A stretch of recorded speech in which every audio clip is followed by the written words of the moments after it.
सभी मित्रों को मेरा राम राम सीताराम। तो जैसा कि आपको पता है कि हमारी कोशिश है कि हर घर रामायण पढ़ा जाए, हर घर का हर व्यक्ति पढ़े, चाहे छोटा बच्चा है, ठीक है, मतलब पढ़ने लायक हो। जो अभी बहुत छोटे तो हम पढ़ा ही नहीं सकते, जो भी प्ले स्कूल में है, तो हर बच्चा पढ़े, सुन सकता है। अगर आप पढ़ोगे तो उसका सुनने का जो असर है उस पर जाएगा जरूर। हमारी कोशिश है कि हर बच्चा राम जैसा हो, राम वाले गुण हो।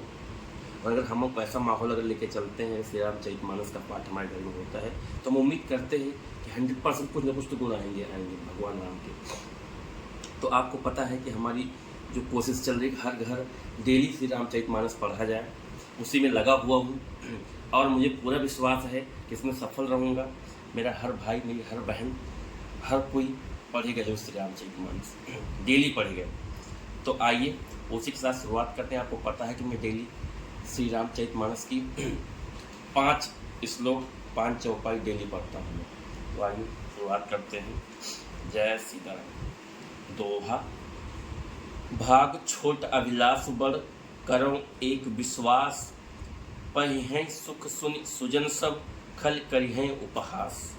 गोस्वामी तुलसीदास जी कहते हैं, मेरा भाग्य छोटा है और इच्छा बहुत बड़ी है, परंतु मुझे एक विश्वास है कि इसे सुनकर सज्जन सभी सुख पावेंगे और दुष्ट हंसी उड़ावेंगे। खल परिहास होई हित मोरा, काक कहें कल कंठ कठोरा। हसहि बकदादुर चात ओ कहीं, हसहि मलिन खल बिमल बत कहीं। किंतु दुष्टों के हंसने से मेरा हित ही होगा। मधुर कंठ वाली कोयल को कौवे तो कठोर ही कहा करते हैं, जैसे बगुले हंस को मेढक पपही को हंसते हैं, वैसे ही मलिन मन वाले दुष्ट निर्मल पारी को हंसते हैं। कबित रसिक ना राम पद नेहु, तिन कहाँ सुखद हास रस एहु। भाषा भनित भोरी मति मोरी, हसिबे जोग हंसई नहीं खोरी।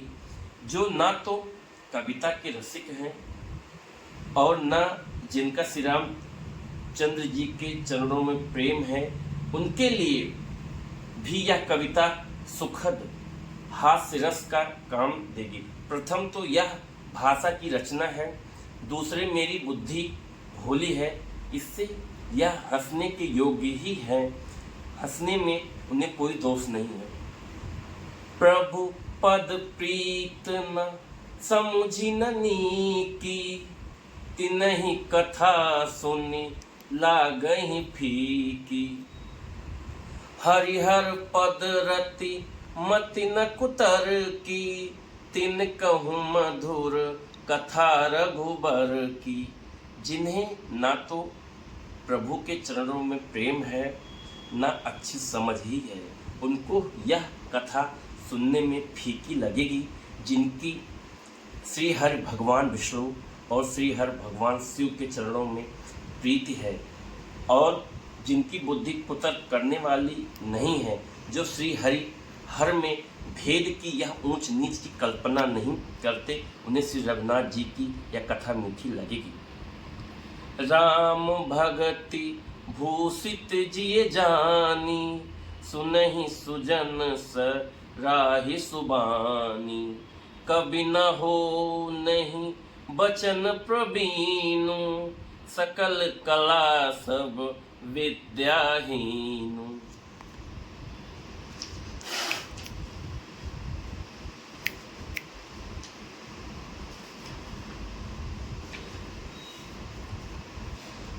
सज्जनगण इस कथा को अपने जी में श्री राम जी की भक्ति से भूषित जानकर सुंदर वाणी से सराहना करते हुए सुनेंगे। मैं न तो कवि हूँ, न वाक्य रचना में ही कुशल हूँ, मैं तो बस कलाओं तथा सब विद्याओं से रहित हूँ। जय सीताराम। मित्रों, पढ़ते पढ़ते आपको मैं बता रहा हूँ, मैं 5 ही श्लोक पढ़ता हूँ, लेकिन फिर अच्छे श्लोक हो गया मेरे से पूरा। मतलब ये होता है श्री रामचरितमानस का आनंद। आप से मैं कहता हूँ 5 पढ़ने के लिए, लेकिन आप जब पढ़ने लगोगे 10 पढ़ोगे, 15 पढ़ोगे, आप धीरे धीरे रम जाओगे इसमें। लेकिन डेली पढ़ता हूँ, लेकिन 6 श्लोक फिर हमारे पूरे हो गए। तो क्या है कि जब आप इसमें डेली इसको पढ़ेंगे, आपका जो अपना इंटरेस्ट हो बढ़ता ही जाएगा आपका। लेकिन श्री रामचरित पढ़ने में ही नहीं, इसको अपने जीवन में भी लाना है आपको। जैसे प्रभु श्री राम जी डेली अपने माता पिता का पाँव दबाते थे, तो आपका भी यही कर्तव्य है, जो बहुएं हैं उनका भी यही कर्तव्य है कि वो भी अपने सासू का कम से कम डेली 10 मिनट तो पैर दबाएं। वो लेकिन बेमन से नहीं, मन से। जब उस भाव के साथ आप दबाएंगी तो आपको अलग ही आनंद की अनुभूति होगी। इसको मैं सीरियसली बोल रहा हूँ, आप एक बार करके देखिए। जो नहीं कर रही हैं वो भी करके एक बार देखिए। जय सीताराम।